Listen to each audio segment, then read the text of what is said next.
ਦੋਸਤੋ क्या ਤੁਹਾਨੂੰ ਵੀ ਮਿਹਦੇ ਦਾ ਮਸਲਾ ਰਹਿੰਦਾ ਹੈ? ਖਾਣਾ ਖਾਣੇ ਤੋਂ ਬਾਅਦ ਪੇਟ ਦੇ ਅੰਦਰ ਬਹੁਤ ਜ਼ਿਆਦਾ ਬੋਝ ਹੋ ਜਾਂਦਾ ਹੈ, ਗੈਸ, ਬਦਹਜ਼ਮੀ, ਤੇਜ਼ਾਬੀਅਤ ਦੀ ਸ਼ਿਕਾਇਤ ਰਹਿੰਦੀ ਹੈ।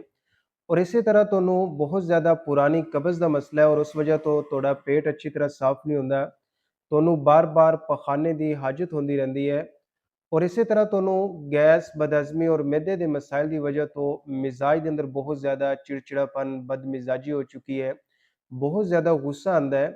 ਤੇ ਅੱਜ ਦੀ ਇਹ ਵੀਡੀਓ ਤੁਹਾਡੇ ਵਾਸਤੇ ਬਹੁਤ ਹੀ ਅਹਿਮ ਹੈ। ਦੋਸਤੋ ਅੱਜ ਦੀ ਇਸ ਵੀਡੀਓ 'ਚ ਅਸੀਂ ਮਿਹਦੇ ਦੇ ਮਸਾਇਲ ਦੇ ਹਵਾਲੇ ਨਾਲ ਹੋਮਿਓਪੈਥੀ ਦੀ ਇੱਕ ਬਹੁਤ ਹੀ ਮਸ਼ਹੂਰ ਜ਼ਮਾਨਾ ਮੈਡੀਸਨ ਨਕਸ ਵੋਮੀਕਾ ਦੇ ਬਾਰੇ ਗੱਲ ਕਰਾਂਗੇ ਕਿ ਇਹ ਮੈਡੀਸਨ ਮਿਹਦੇ ਦੀ ਕਿਹੜੀ-ਕਿਹੜੀ ਬਿਮਾਰੀਆਂ ਦੇ ਅੰਦਰ ਇਸਤੇਮਾਲ ਹੋ ਸਕਦੀ ਹੈ।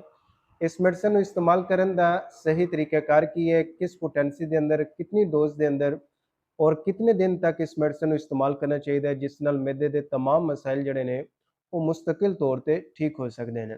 ਦੋਸਤੋ ਹੋਮਿਓਪੈਥਿਕ ਮੈਡੀਸਨ ਨਕਸ ਵੋਮੀਕਾ ਇੱਕ ਐਸੀ ਮੈਡੀਸਨ ਹੈ ਜਿਹੜੀ ਕਿ ਮਿਹਦੇ ਦੇ ਮਸਾਇਲ ਦੇ ਹਵਾਲੇ ਨਾਲ ਬੜੀ ਸ਼ੋਹਰਤ ਰੱਖਦੀ ਹੈ। ਮਿਹਦੇ ਦਾ ਕਿਸੇ ਵੀ ਕਿਸਮ ਦਾ ਕੋਈ ਮਸਲਾ ਹੋਏ,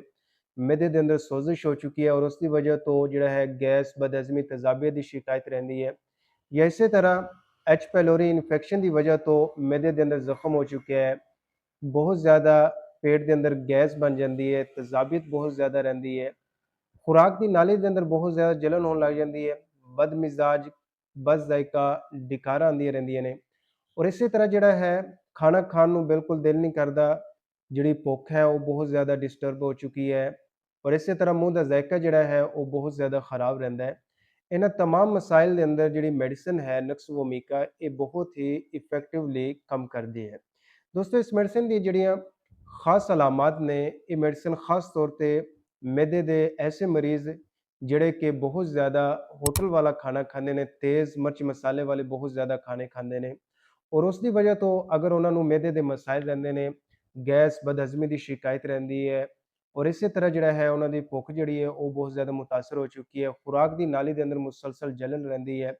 ਜਾਂ ਇਸ ਦੇ ਨਾਲ ਨਾਲ ਉਹਨਾਂ ਨੂੰ ਕਬਜ਼ ਦੀ ਸ਼ਿਕਾਇਤ ਰਹਿੰਦੀ ਹੈ ਤੇ ਐਸੇ ਮਰੀਜ਼ਾਂ ਵਾਸਤੇ ਇਹ ਜਿਹੜੀ ਮੈਡੀਸਨ ਹੈ ਬਹੁਤ ਹੀ ਇਫੈਕਟਿਵ ਰਹਿੰਦੀ ਹੈ। ਇਸ ਤੋਂ ਇਲਾਵਾ ਐਸੇ ਮਰੀਜ਼ ਜਿਹੜੇ ਕਿ ਸਾਰਾ ਦਿਨ ਬੈਠਣ ਵਾਲਾ ਕੰਮ ਕਰਦੇ ਨੇ, ਦਫ਼ਤਰਾਂ ਦੇ ਅੰਦਰ ਸਾਰਾ ਦਿਨ ਬੈਠੇ ਰਹਿੰਦੇ ਨੇ ਜਾਂ ਐਸੇ ਲੋਕ ਜਿਹੜਾ ਕਿ ਸੀਡੈਂਟਰੀ ਕੰਮ ਕਰਦੇ ਨੇ, ਮਕਸਦ ਸਾਰਾ ਦਿਨ ਬੈਠਣ ਵਾਲਾ ਕੰਮ ਕਰਦੇ ਨੇ, ਕੋਈ ਜਿਸਮਾਨੀ ਮਿਹਨਤ ਮੁਸ਼ੱਕਤ ਨਹੀਂ ਕਰਦੇ, ਉਹਨਾਂ ਲੋਕਾਂ ਦੇ ਅੰਦਰ ਜਿਹੜੇ ਮਿਹਦੇ ਦੇ ਮਸਾਇਲ ਹੋ ਜਾਂਦੇ ਨੇ ਉਹਨਾਂ ਵਾਸਤੇ ਮੈਡੀਸਨ ਬਹੁਤ ਹੀ ਇਫੈਕਟਿਵ ਹੈ। ਜਾਂ ਐਸੇ ਮਰੀਜ਼ ਜਿਨ੍ਹਾਂ ਦੇ ਅੰਦਰ ਜਿਹੜਾ ਹੈ ਗੈਸ, ਬਦਹਜ਼ਮੀ ਔਰ ਤੇਜ਼ਾਬੀਅਤ ਦੀ ਵਜ੍ਹਾ ਤੋਂ ਮਿਜ਼ਾਜ ਜਿਹੜਾ ਹੈ ਉਹ ਬਹੁਤ ਜ਼ਿਆਦਾ ਡਿਸਟਰਬ ਹੋ ਚੁੱਕਿਆ ਹੈ, ਗੁੱਸਾ ਬਹੁਤ ਜ਼ਿਆਦਾ ਆਉਂਦਾ ਹੈ, ਮਿਜ਼ਾਜ ਹਰ ਵਕਤ ਜਿਹੜਾ ਹੈ ਉਹ ਚਿੜਚਿੜਾ ਰਹਿੰਦਾ ਹੈ। ਇਸੇ ਤਰ੍ਹਾਂ ਉਹਨਾਂ ਦੀ ਤਬੀਅਤ ਦੇ ਅੰਦਰ ਜਿਹੜਾ ਹੈ ਬਹੁਤ ਜ਼ਿਆਦਾ ਸੈਂਸਿਟਿਵਨੈਸ ਹੋ ਚੁੱਕੀ ਹੈ, ਉਹਨਾਂ ਨੂੰ ਸ਼ੋਰ ਬਿਲਕੁਲ ਅੱਛਾ ਨਹੀਂ ਲੱਗਦਾ ਔਰ ਇਸੇ ਤਰ੍ਹਾਂ ਜਿਹੜੇ ਐਸੇ ਲੋਕ ਜਿਨ੍ਹਾਂ ਕੋਲੋਂ ਜਿਹੜਾ ਹੈ ਕਿਸੇ ਜਗ੍ਹਾ ਤੇ ਇੰਤਜ਼ਾਰ ਨਹੀਂ ਹੋ ਸਕਦਾ, ਬੇਸਬਰਾਪਨ ਜਿਸਮ ਦੇ ਅੰਦਰ ਉਹਨਾਂ ਦੇ ਮਿਜ਼ਾਜ ਦੇ ਅੰਦਰ ਬਹੁਤ ਜ਼ਿਆਦਾ ਹੋ ਜਾਂਦਾ ਹੈ, ਐਸੇ ਲੋਕਾਂ ਵਾਸਤੇ ਜਿਹੜੀ ਇਹ ਮੈਡੀਸਨ ਹੈ ਇਹ ਬਹੁਤ ਹੀ ਇਫੈਕਟਿਵ ਕੰਮ ਕਰਦੀ ਹੈ। ਦੋਸਤੋ ਇਸ ਮੈਡੀਸਨ ਨੂੰ ਜਿਹੜਾ ਇਸਤੇਮਾਲ ਕਰਨ ਦਾ ਤਰੀਕਾਕਾਰ ਹੈ, ਅਗਰ ਤਾਂ ਤੁਹਾਨੂੰ ਮਿਹਦੇ ਮਸਾਇਲ ਜਿਹੜੇ ਨੇ ਉਹ ਜ਼ਿਆਦਾ ਪੁਰਾਣੇ ਨਹੀਂ ਹੈ ਤੇ ਐਸੀ ਕੰਡੀਸ਼ਨ ਦੇ ਅੰਦਰ ਇਸ ਮੈਡੀਸਨ ਨੂੰ 30 ਪੋਟੈਂਸੀ ਦੇ ਅੰਦਰ 5 ਕਤਰੇ ਸਵੇਰ, 5 ਦੁਪਹਿਰ, 5 ਸ਼ਾਮ 3 ਦਫਾ ਅੱਧਾ ਗਿਲਾਸ ਪਾਣੀ ਦੇ ਅੰਦਰ ਹਲ ਕਰਕੇ ਇਸਤੇਮਾਲ ਕਰਨਾ ਚਾਹੀਦਾ ਹੈ। ਲੇਕਿਨ ਅਗਰ ਤੁਹਾਨੂੰ ਮਸਲਾ ਜਿਹੜਾ ਹੈ ਬਹੁਤ ਜ਼ਿਆਦਾ ਪੁਰਾਣਾ ਹੈ और बहुत ज़्यादा पुरानी कब्ज़ है और उस दे अंदर ਤੁਹਾਨੂੰ बार-बार पखाने की हाजत होती रहती है, पेट अच्छी तरह साफ़ नहीं होता और इस तरह ਤੁਹਾਨੂੰ गैस, बदहज़मी, तेज़ाबियत की शिकायत रहती है तो ऐसे मरीज़ों वास्ते ਜਿਹੜੀ ਨਕਸ ਵੋਮੀਕਾ ਮੈਡੀਸਨ ਹੈ ਇਸ ਨੂੰ 200 ਪੋਟੈਂਸੀ ਦੇ ਅੰਦਰ 5 ਕਤਰੇ ਰੋਜ਼ਾਨਾ ਰਾਤ ਸੋने ਤੋਂ ਪਹਿਲੇ ਜਿਹੜਾ ਹੈ ਅੱਧਾ ਗਿਲਾਸ ਪਾਣੀ ਦੇ ਅੰਦਰ ਹਲ ਕਰਕੇ ਇਸਤੇਮਾਲ ਕਰਨਾ ਚਾਹੀਦਾ ਹੈ। ਦੋਸਤੋ ਇਸ ਮੈਡੀਸਨ ਦੇ ਨਾਲ ਨਾਲ ਆਪਣੇ ਲਾਈਫ ਸਟਾਈਲ ਦੇ ਅੰਦਰ ਵੀ ਤਬਦੀਲੀ ਜ਼ਰੂਰ ਲੈ ਕੇ ਆਓ, ਰੋਜ਼ਾਨਾ ਚੰਦ ਮਿੰਟ ਦੀ ਜਿਹੜੀ ਹੈ ਵਾਕ ਔਰ ਐਕਸਰਸਾਈਜ਼ ਦਾ ਮਾਮੂਲ ਬਣਾਓ ਔਰ ਇਸੇ ਤਰ੍ਹਾਂ ਜਿਹੜੀ ਹੈ ਬਹੁਤ ਜ਼ਿਆਦਾ ਹੋਟਲਿੰਗ ਵਾਲੇ ਖਾਣੇ ਤੋਂ ਇਜਤਨਾਬ ਕਰੋ, ਸਾਦਾ ਗਿਜ਼ਾਵਾਂ ਦਾ ਇਸਤੇਮਾਲ ਜ਼ਿਆਦਾ ਕਰੋ, ਪਾਣੀ ਜ਼ਿਆਦਾ ਪੀਓ ਔਰ ਇਸ ਦੇ ਨਾਲ ਨਾਲ ਹੋਮਿਓਪੈਥਿਕ ਮੈਡੀਸਨ ਨਕਸ ਵੋਮੀਕਾ ਦਾ ਇਸਤੇਮਾਲ ਕੀਤਾ ਜਾਏ तो इंशाअल्लाह ताला मैदे ਦੇ जितने भी मसाइल ने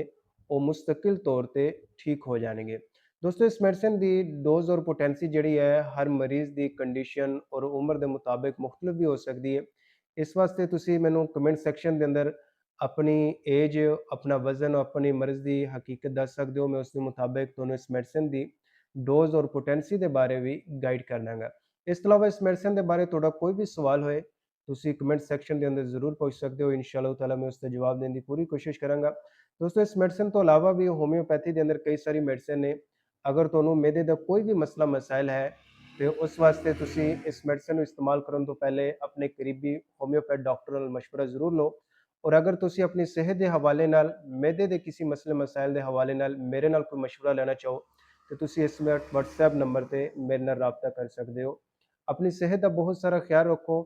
ਆਪਣੀ ਦੁਆਓं ਦੇ ਅੰਦਰ ਮੈਨੂੰ ਯਾਦ ਰੱਖਣਾ। ਇੰਸ਼ਾਅੱਲਾਹ ਤਾਲਾ ਇੱਕ ਨਈ ਵੀਡੀਓ ਦੇ ਨਾਲ ਤੁਹਾਡੇ ਨਾਲ ਦੁਬਾਰਾ ਮੁਲਾਕਾਤ ਹੋਏਗੀ। Homeopath doctor Mohammed Siddique.